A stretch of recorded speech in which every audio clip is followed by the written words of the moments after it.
Bienvenue au podcast Du bruit à mes oreilles. Bonjour, bienvenue au podcast Du bruit à mes oreilles. C'est ici Alex et aujourd'hui je suis accompagné de Xavier Tremblay. Salut! Comment ça va? Ça va, toi? Ça va super bien, merci. Je vais te laisser te présenter un peu. Tu travailles dans comme plusieurs projets. T'as ton podcast, t'as ton band solo, Mon one-man band.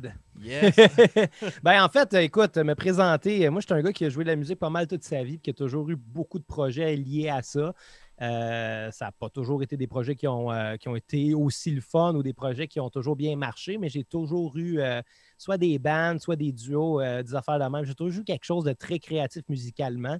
Puis je pense que depuis 3 ans, là, tous les projets que j'entreprends vont assez bien. Fait que je suis assez content. Tout ça a commencé là, en fait quand j'ai starté mon podcast il y a à peu près 3 ans.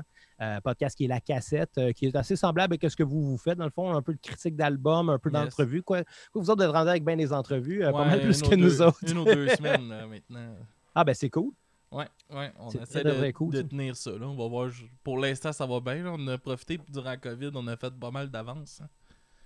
Ouais, j'imagine. Là, c'était le temps pour faire les entrevues par Zoom. Mm-hmm. Mais c'est ça, nous, on en fait un peu moins d'entrevues parce que, on en a fait quand même pas mal dans le passé. Puis là, ces temps-ci, avec la pandémie, on ne veut pas commencer à faire ça par Zoom parce que, en tout cas, moi, je trouve que pour notre show, ça se prête un peu moins vu que Bruno puis moi, on a toujours fait ça one-on-one. Tu sais, on est deux là-dedans, puis les deux sont assez importants. Puis je pense pas qu'on pourrait se passer d'un des deux au profit d'une autre personne qui serait pas là de toute façon. Tu sais. Mm-hmm. Puis je pense que le contact personnel est quand même important dans notre podcast. Il faut le sentir qu'on.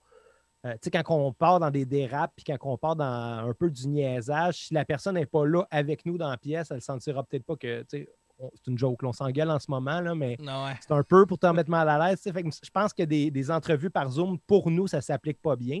Mais bon, regarde, on a une pandémie en ce moment, ses bras depuis quasiment 1 an. Il faut bien trouver d'autres projets pour passer le temps. Fait que, de mon côté, moi, j'ai sorti un album là, qui.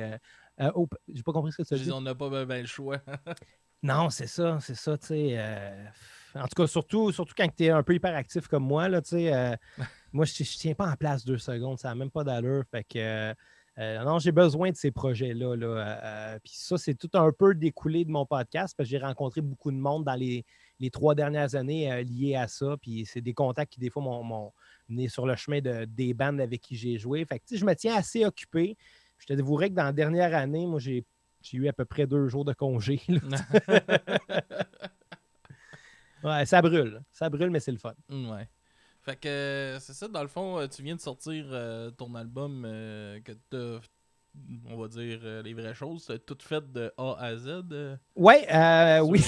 Sur l'album. En fait, cet album-là, moi, c'est un projet là, que je traîne depuis des années. Là, ça a comme toujours été clair dans ma tête que j'allais sortir un 10 où ça allait être juste moi. C'était juste pas clair de qu'est-ce que j'allais faire. C'était pas clair de exactement là, dans quelle direction je m'alignais. Là, que ça allait être un style ou un autre, en français ou en anglais. Ça, c'était pas clair, mais ça a toujours été clair que je voulais faire quelque chose de A à Z parce que ça me permet de faire ce que je veux. Ah ouais, c'est le fun. Effectivement, c'est ça, tu sais. Comme je disais, j'ai eu beaucoup de bandes dans ma vie, puis c'est toutes des bandes avec qui j'ai eu du fun, là, pas mal toutes. J'ai pas vraiment de mauvaises expériences en termes de show ou en termes de gang avec qui j'ai joué. Sauf que des fois, c'est le fun de se ramasser tout seul et de te dire que si j'ai le goût d'aller dans une direction complètement inverse avec une toune, il n'y a personne qui va... tu sais, personne qui va chigner puis qui va se dire ouais, moi, j'irai pas là, puis tu sais, je peux le faire, puis c'est vraiment un projet de liberté, là, tu sais. Pour moi, la liberté, c'est pas de ne pas porter de masque en allant au dépanneur. La liberté, c'est de faire ce que je veux avec ma musique, puis c'est ça qui est important, là. Tabarnak, en plus, là, ça ben, c'est sûr que mec, ça va sortir, le podcast, ça va être passé, là, mais là, on vient juste de se faire annoncer ça, que le Grand Montréal, Québec, puis Chaudière-Appalaches, que là, les conspirationnistes sont partis, là. Mais moi, je ne sais pas où me situer par rapport à ça, parce que, tu sais, moi, j'habite en campagne, fait que je ne sais pas si je rentre dans le Grand Montréal ou pas. Fait que je ne sais pas si je suis en zone rouge ou pas en ce moment. Ouais, c'est comme, moi, je suis juste à la limite que non. Je suis comme à 20 minutes de Chambly. Chambly est dedans. Puis, ça, moi, je viens de déménager. J'étais à Laval là, quand tout ça a commencé. Là, je viens de déménager. Puis, c'est pas cool, ça. C'est ça. Là, on est rendu safe. pour tout de suite. Là. Ben, moi, quelque part dans mon coin, même quand c'était le gros confinement au début de l'année, il y a bien des restaurants qui restaient ouverts. Puis on était une des premières places à être déconfinés. Ben justement, on est super loin de. Ben, super loin de toute civilisation, peut-être pas, mais je suis dans un champ. Là. C'est le fun parce que j'ai fait insonoriser toute ma pièce de musique. J'ai refait mon acoustique il n'y a pas longtemps. Puis en temps normal, déjà, c'est silencieux, même quand tu es dehors, là, parce qu'il n'y a rien. Là, non, ouais. Mais là, je rentre dans ma pièce, puis c'est quasiment anxiogène. Il n'y a aucun bruit, puis c'est spécial. Yes. Fait que, ouais, c'est ça. Tu veux-tu nous décrire un peu le style musical que tu as décidé de t'enligner? Parce que moi, au début, j'écoutais quand même un peu votre podcast, puis tout ça, puis... tu sais, vous parliez souvent, t'es gros fan de Coheed, gros fan de métal, de punk. J'en écoute moins, je te dirais. Là. Dans les dernières années, c'est tellement forcé à écouter de musique différente pour le podcast que même mes bandes préférées, je les écoute une fois ou 6 mois maintenant. J'ai comme plus le goût de... Je comprends là-dessus. Ouais, ben j'imagine que vous avez dit d'écouter vous autres aussi de la musique. Là. Ouais, ça fait 3 ans, nous autres aussi. Là, fait que... ouais. C'est fou raide, hein? Mais c'est le fun. Ouais. On découvre plein d'affaires, c'est ça qui est le fun du podcast. Hein. Ouais, de découvrir des affaires, puis c'est le fun de se dire il y a des styles que j'aimerais pas en temps normal, puis de trouver quelque chose de positif pareil, juste parce que tu en as tellement écouté dans ce genre-là, ou tu t'es tellement forcé à en écouter, tu sais. Mm-hmm. Puis dans mon cas, je suis un gros fan de Coheed and Cambria, qui est plus du rock progressif, malgré qu'ils sont rendus pop pas mal, là, où j'ai été très longtemps fan d'Alexis on Fire. Écoute, je trippe encore beaucoup cette bande-là, puis je rêve de les revoir en show un jour, puis ça risque de pas arriver malheureusement. Là. Fait que tu sais, c'est des bandes qui m'ont fait beaucoup tripper, mais que je me suis jamais dit que je voulais faire ce genre-là parce qu'on dirait que ça serait dur de pas sonner comme eux autres, tu sais. Mm-hmm. Fait que c'était de trouver un genre qui me vient naturellement puis que j'en écoute pas. T'sais. Moi, la musique que je fais, j'écoute pas vraiment dans ce genre-là. Je pourrais pas vraiment mettre d'artiste vraiment qui fait quelque chose comme moi, juste parce que je m'inspire de plusieurs affaires sans vraiment me dire ça, c'est mon genre. T'sais. Fait que c'est sûr que c'est plus centré sur les textes. Je pense que je mets les textes en avant-plan. Puis c'est surtout des textes un peu humoristiques, un peu comiques, sans nécessairement faire dans l'humour, littéralement. Puis surtout, musicalement, comme je joue tous les instruments, mais ça me laisse une liberté que je n'aurais pas si j'avais un band vraiment de structuré. Mm-hmm. Quand tu es 4 dans un band, il faut que tout le monde aille une job dans une chanson. Puis c'est plate quand que, je sais pas moi, dans une tune acoustique, le drummer peut rien faire. Genre. Non, j'ai pas cette contrainte-là. Si dans une chanson, j'ai le goût de mettre du piano, j'en mets. Si j'en veux pas, j'en mets pas. Puis c'est ça que j'aime. Quand j'écris la tune, je ne sais pas comment elle va finir par sonner au final. Je ne sais pas quel arrangement je vais y faire. Souvent, ça se résume là, à justement une mélodie de voix puis une track de guitare acoustique, puis je bâtis autour de ça. Fait que toutes les tunes finissent par sonner un peu folk, je pense. Là, on n'a comme pas vraiment le choix en étant basé sur la guitare acoustique. Mais j'aime ça rajouter des touches d'un petit peu plus prog, plus rock par bout. J'aime ça. J'aime ça m'imbiber de mes influences sans vraiment embarquer dedans. Okay. C'est pour ça qu'il y a des chansons, des fois, qui vont... d'une tune, ça va du coq à l'âne totalement. Puis je pense que je cherche un peu ce clash-là. Mais honnêtement, qu'est-ce que je fais? Je ne le sais pas vraiment. Je m'amuse au travers de tous les mots et les accords que je pourrais mettre dans une tune. Good. J'ai trouvé le son de l'album. Excuse-moi, j'ai été un petit peu... Il n'y a pas de problème. Tu as une deuxième tâche de ton côté. C'est ça, dans le fond, j'ai trouvé dans ton album que ça sonnait très funky aussi. Tu as vraiment été... je trouve que ça sonne joyeux, puis c'est pas tout le temps joyeux. Qu'est-ce que tu parles là, non plus dans l'album? Non, c'est vrai. Puis je pense que c'est la bass qui apporte ça. Moi, sur scène, je joue de la bass. Mm-hmm. Moi, dans mes tunes, ça n'a pas toujours été le cas. Dans bien des bandes que j'ai eues dans le passé, je jouais de la guitare puis je chantais. J'ai pas mal toujours été lead singer dans mes groupes. Là, en ce moment, depuis 2 ans, dans les groupes avec qui je joue de la bass, je fais quelques back vocals. Fait que ça m'a poussé beaucoup à développer cet instrument-là parce qu'avant, j'en jouais pratiquement pas de la bass. J'en jouais de temps en temps quand c'était nécessaire. Ou j'en jouais en studio. Mais là, d'en jouer à chaque fois que je fais un spectacle, d'en jouer à chaque pratique, pas mal juste jouer de cet instrument-là, c'est sûr que ça a fait que mes chansons sont plus centrées autour de ça. Puis ça peut sonner plus funky pour ça, justement. Là. Je pense à ma chanson titre qui s'appelle Le Tremblay One Man Band. C'est une tune super rapide, mais qu'en dedans de, je pense qu'elle dure 24 secondes, quelque chose du genre. Mhm. En dedans de 24 secondes, on passe par à peu près 3 mots différents ou 3 rythmiques différentes, puis 3 progressions d'accords différents, mais c'est tout le temps la bass qui va faire le lien entre chacun des accords. Puis, je sais pas, j'aime ça construire mes chansons de cette façon-là, parce que c'est quand même un instrument important qui n'a pas assez d'amour, je trouve. Good. Puis, tu commences-tu à te considérer vraiment plus comme un bassiste? Oui, vraiment, là, ça, ce qui a apporté ça, parce que je me suis toujours considéré comme guitariste, j'ai toujours joué que de la guitare dans mes bandes, j'ai toujours écrit à la guitare. Quand j'ai fait mes études au cégep, je suis allé faire un deck en composition-arrangement au cégep Marie-Victorin, puis mon instrument principal, c'était la guitare. Fait que ça a toujours été ça, puis j'ai jamais envisagé faire autre chose. Puis là, ben, il y a, ça fait presque 2 ans, j'ai reçu le call des costauds qui voulaient, qui m'invitait à finalement faire l'audition pour devenir bassiste du groupe. Puis moi, j'ai fait, ben non, moi, je joue de la guitare dans la vie, tu sais. Puis on dit, ouais, mais on a besoin d'un bassiste, puis on sait que tu as une bass. J'ai fait, OK, ben je vais essayer, tu sais. Je trouvais ça vraiment drôle comme proposition. On sait que tu as une bass, tu sais. Mais je te dirais que depuis là, 2 ans, j'ai tellement de plaisir à découvrir cet instrument-là que je connaissais peut-être pas assez. Il n'est pas trop loin de l'hectare non plus.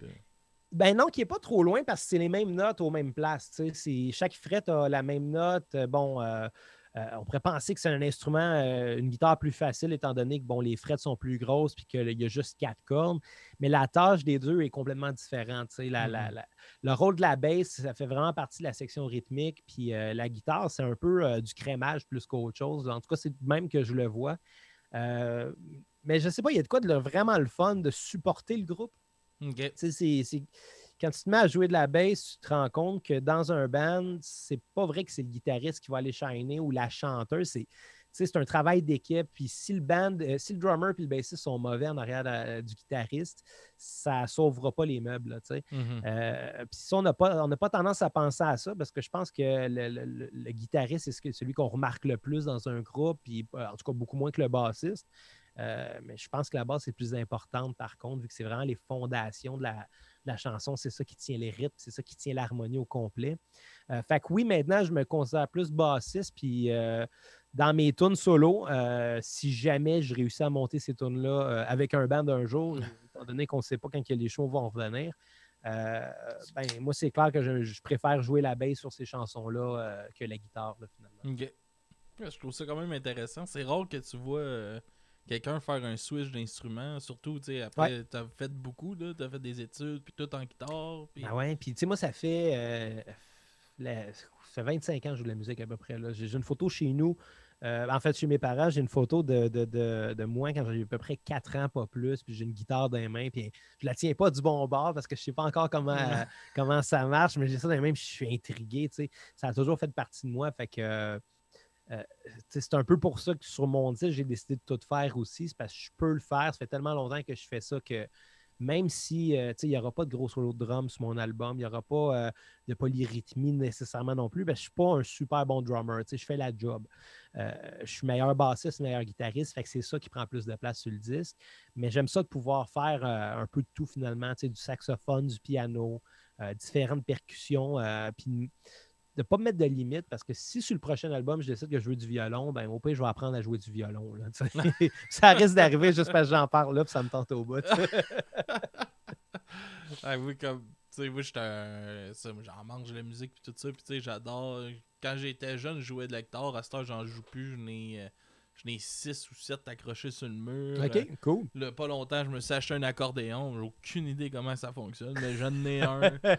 J'ai un violon aussi. Je vais avoir un banjo dans pas long. Ouais, moi aussi, je suis un ramasseur un peu. J'aime ça, puis tu sais, ça décore le studio pour le podcast, puis tout ça. Puis je trouve que ça fait beau. C'est tellement beau. Tant qu'à mettre de l'argent dans des cordes, ouais, mais c'est un peu ça. Tu sais, il y a des guitares guitares, non, mais il y en a qui sont pas chères et qui sont belles. Mm-hmm. Moi, chez nous, je suis rendu à 9 guitares. de différents types. Là. En fait, j'ai 2 basses, 2 guitares acoustiques, 2 guitares classiques, 2 guitares électriques, puis un banjo. Donc ça, c'est mes 9 guitares. Puis, tu sais, il y en a là-dedans qui m'ont pratiquement rien écouté. Même j'en ai une là-dedans qui m'a absolument rien écouté. Puis, ça sonne bien. Puis, tu sais, pas obligé d'avoir les meilleurs instruments au monde pour faire de la musique. Mais non. Moi, j'ai mis plus d'argent sur ma bass parce que c'est avec ça que je fais mes shows. C'est avec ça que c'est de ça que je me sers le plus souvent. Puis quand tu arrives dans un studio avec une bass qui n'est pas ajustée, exemple, ou qui ne sonne pas super bien, ça a le potentiel de scraper une tune. Tandis que quand ton son de bass il est clean, puis que l'attaque est bonne dessus, que les cordes sont assez neuves pour aller chercher la petite brillance que les doigts vont faire dessus, ça va déjà sonner beaucoup mieux, même si tu es un peu moins bon, tu sais. Fait que, tu sais, pour moi, la bass, c'était plus important que j'en aille une bonne. Puis, je suis allé me chercher une Fender Precision qui est pas mal le meilleur standard là, dans le monde des basses, en fait. Mais pour les autres, j'ai des guitares qui valent pratiquement rien. Puis, je m'en suis quand même servi pour l'enregistrement des tunes. Puis, je sais pas, je pense que ça fit avec mon son un peu garage. Là, ouais. Sans que mon album sonne autoproduit, puis si j'avais essayé de faire quelque chose de trop léché, ça n'aurait pas marché. Là. Mais moi, j'ai trouvé pour de vrai que ça sonne très professionnel, là, ton album. Là. Ah, ben merci. On voit merci. qu'il y a une évolution dans ton travail de studio si on compare avec Valleyfield Forever. Ouais. OK, t'es allé écouter ça, toi, ben c'est oui, ça? je suis allé écouter ça. OK. Ouais, écoute, on peut en parler. Moi, ça fait partie de mon passé, je l'assume. Je t'avouerais que Valleyfield Forever, c'est quelque chose que ça a été un beau 2-3 ans, vraiment le fun, puis très formateur. Je pense qu'avant cette bande-là, j'avais pas eu vraiment de band qui avait autant de volonté que ça. On était déterminés, puis dans notre tête, on était les meilleurs au monde, même si c'était vraiment loin d'être le cas. Puis ça, cette belle naïveté-là, ça nous a fait apprendre beaucoup. Parce que, tu sais, quand je suis sorti du cégep, moi, j'avais énormément de connaissances sur les gammes, sur les accords, sur les intervalles, les progressions, sur toute la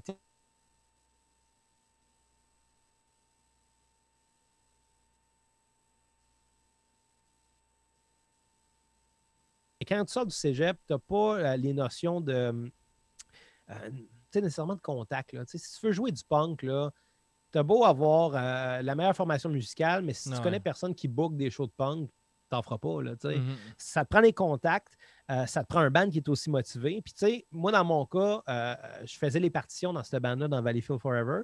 Puis, j'étais un des seuls qui savait lire la musique. Okay. Fait que rendu là, tu sais, je veux dire, j'avais beau faire les partitions pour tout le monde, mais s'ils sont pas lus, tu sais, je gaspille une certaine forme d'énergie là. Ah oui, hein?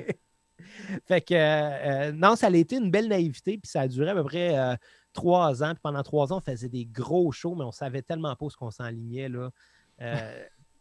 On était un band de cover de pop-punk, puis on faisait des soupers spectacles de 3 heures dans des restaurants. Ça fait zéro. Mais maudit qu'on a eu du fun. Maudit qu'on a eu du fun. Moi, j'étais bien ami avec le frère à David, dans le fond. Là. Ah ouais, François? Ouais. OK. J'ai travaillé avec dans le temps, là, fin secondaire, début cégep. Cool. Puis, François, c'est ça qu'on a reçu à la cassette une couple de fois. C'est ça, comme que j'ai vu que t'avais joué avec lui, j'ai fait Chris, je vais y en parler un peu. Ben, David, en fait, là, ce gars-là, moi, je le connais depuis le secondaire. Je prenais des cours de guitare après l'école, puis lui, son père, il enseignait à cette école-là, à mon école secondaire. Okay. Fait que lui, il attendait tout le temps son père pour revenir chez lui, tu sais. Puis moi, je restais tout le temps après l'école pour jouer de la guitare, pour prendre le cours. Fait que, tu sais, lui, il avait remarqué que j'avais une guitare. Il était venu me jaser. Puis, tu sais, je pense depuis que j'ai 14 ans que je le connais. Puis lui, comme il est un peu plus vieux que moi, on s'est perdu de vue quand il a fini le secondaire. Puis on s'est revu quand il est venu au même cégep que moi, finalement, en musique. Okay. Il a commencé 2 ans après moi, je pense 2 ou 3 ans. Mais on s'était revu au cégep. Puis quand on a parti Valleyfield Forever, moi, on cherchait un drummer, on ne savait pas trop qui approcher. Puis moi, je me souvenais qu'il était super bon, ce gars-là au drum. Là. Il est solide. Écœurant. Pour vrai, là, David Mascotte, un esti de bon drummer, puis un très bon bassiste aussi. D'ailleurs, son entrevue, son audition pour le band, on lui a fait demander, on n'avait pas de drum dans la place où on l'auditionnait. ce qui est vraiment winner. Tu sais, mais moi, je l'avais déjà entendu jouer, fait que je savais qu'il faisait la job. Mais il a quand même venu à nous impressionner, fait qu'il a pogné une bass puis il a joué du Primus. Là, on a fait comme, bon, ben, s'il est capable de jouer de la bass puis qu'il est confiant de jouer le drum, on va lui faire confiance. Mais ouais, tu sais, c'était des belles années. Puis tu sais, dans le temps de Valleyfield Forever, moi, je devais avoir 24 ans peut-être. Puis on faisait des esti-niaiseries. On sortait à tous les soirs. Puis chaque pratique finissait au buffet chinois. C'était comme une tradition. Cette année-là, moi, j'ai pris à peu près 50 livres. Là, tu sais. T'as rejoint David. Hein? Je te rejoins David. Je mangeais plus que lui, c'est ça le pire. Puis, mais maudit qu'on a eu du fun. Puis, bon, mais oui, j'imagine que tu as fait mention à la production et à l'enregistrement parce que tu as entendu le démo qu'on a fait, j'imagine. Ouais, c'est ça, j'avais été écouté boy. vite sur votre Bandcamp. Je l'ai réécouté il n'y a pas longtemps, puis il y a des affaires qui sonnent mieux que dans mes souvenirs, mais la majorité sonne pas mal moins bien que ce que je me rappelais. Ben non, mais j'ai trouvé ça quand même intéressant de voir la différence parce qu'il y a vraiment une différence solide là, entre la production de cet album-là. Ouais, ben tu sais, à ce moment-là, dans le temps, on devait être en 2015 peut-être. Puis je commençais à me familiariser avec l'équipement d'enregistrement. Fait que je commençais à m'acheter des micros, j'avais une petite carte de son 2 entrées, j'avais des haut-parleurs. Tu sais, ça fait longtemps que j'accumule des instruments de musique, fait que l'équipement d'enregistrement, ça fait quand même longtemps que j'en accumule aussi. Puis à ce moment-là, tu sais, une petite carte de son 2 entrées, ça peut faire la job pour la voix ou pour une guitare, une voix, ou bien si je veux avoir une guitare qui sonne un peu plus grosse, je pourrais mettre 2 micros dessus puis les positionner de façon à ce que ça sonne plus large, tu sais, mais je pourrais au moins m'arranger de même. Mais pour enregistrer un drum, c'est pas assez 2 entrées, là. C'est vraiment pas assez. Puis, tu sais, moi, à cette heure, je me rends compte que le plus que tu as, mieux c'est. En ce moment, tu sais, j'ai la possibilité d'avoir 12 micros sur mon kit de drum quand j'enregistre. Puis c'est rare, je me rends jusque-là, mais c'est arrivé quand même. Puis ça te donne une liberté que tu n'as pas quand tu as juste 2 entrées, tu sais. Fait que dans ce temps-là, on avait branché une console de son. On avait miké le drum avec des micros qu'on avait empruntés. Tu sais, c'était de l'essai-erreur, je peux te le dire. Là, quand tu n'as pas d'expérience pour faire ça, là, c'est pas évident. Puis, on avait passé tous les micros qu'on pouvait dans la console, puis j'avais fait une espèce de pré-mix qu'on avait sorti finalement en 2 sorties, c'est-à-dire gauche et droite. Okay. Donc, dans mon entrée 1 et 2 de ma carte de son. Fait en 2 tracks, on avait le drum au complet. Puis, ça peut avoir des avantages, un enregistrement comme ça, parce que tu sais, quand tu enregistres chaque track séparé, tu as toujours tendance à aller remodifier des petites affaires, puis à un moment donné, à monter tel track, descendre tel track, à remonter celle-là. Qu'à un moment donné, tu as trop de possibilités, puis c'est difficile de prendre une décision dans ce temps-là. Parce que mixer une tune, c'est tout le temps un compromis. C'est tout le temps un instrument en compromis à un autre. On s'entend, il n'y a pas de recette. Il n'y a aucune recette. C'est ça qui rend ça difficile. C'est que tu es porté à qu'est-ce que tu as d'enregistrer puis essayer de faire tout bien sonner. Des fois, c'est au détriment d'un autre instrument, des fois, non. Fait que des fois, c'est pas évident. Puis là, d'avoir tout ça sur 2 tracks, j'étais prêt avec ça, je ne pourrais plus y retoucher. Là. Si mon snare est trop fort par rapport au kick, je ne peux rien y faire. Puis ça, dans ce temps-là, ça m'a peut-être aidé à travailler avec des contraintes. OK. Chose qui ne m'était jamais arrivée. Sauf que, bon, c'était peut-être pas la meilleure manière de procéder quand même. Fait que oui, le démo, il sonne un peu spécial, mais je pense que de mémoire, le snare sonnait bien, c'est déjà ça. C'est déjà ça mieux que Saint-Anger. Les voix qui me faisaient un petit peu rire. Là. Il y avait des drôles d'effets des fois. Ouais. Je pense que c'est Bruno qui faisait des backs souvent là, dans... on était 3 à faire des voix. Bruno, il en faisait, il faisait des backs tout le temps plus graves que les autres, parce qu'il y a une voix grave de nature, tu sais.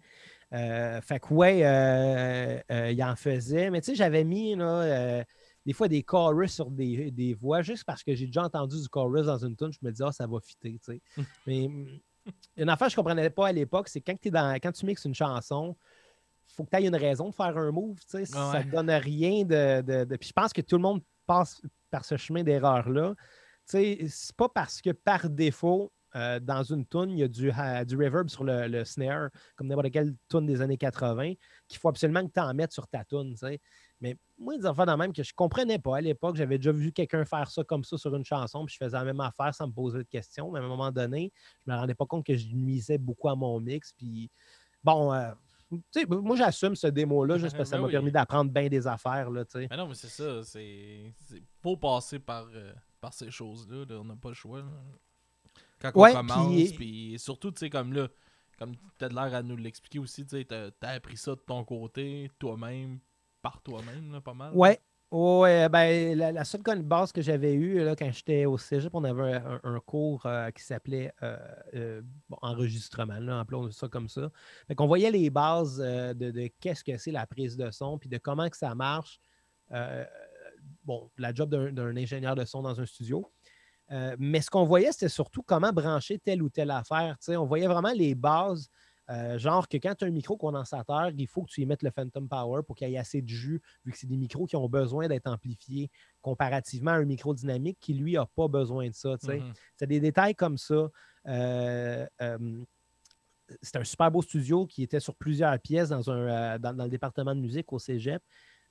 Puis, c'était des affaires de routing, genre que quand tu es dans la salle A, exemple, puis tu branches la guitare sur la prise 3, il faut que tu ailles dans le bon panneau dans la régie parce que la régie, elle reçoit des fils d'à peu près 4-5 salles de prise de son. Fait que de savoir que, bon, le panneau A, la